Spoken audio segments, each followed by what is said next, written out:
Nagbubuhat na Hin Pitad ang Department of Agriculture Agud Mapudngan ang posible kakulangan na supply ngan Paghitaas sa presyo iton Bunay ha Pilipinas. Sumalakan Agriculture Secretary Francisco Chu Laurel Jr.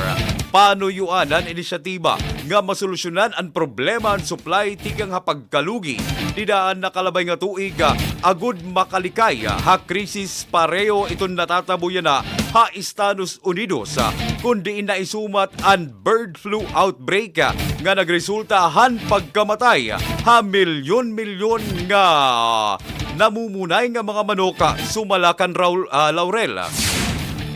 Bisan kun waray pa eksperyensya ang Pilipinas sa pagsaranghan bird flu, nagpaymat kun na Hin Laurel ang pwede umatubang hakakulangan ng supply hin Bunay. Pag-abot iton Abril didahan 2024, sobra ha supply ngan mahinay ang demand para humabubo ang presyo ang Bunay ngan damo nga lokal producer ang mga nag-iyaw hin manoka. Nagdurot naman inihin pag-ubos ha populasyon hin mga namumunay nga mga manoka nga may potensyal nga makaapekto ini ha supply ha paggayana.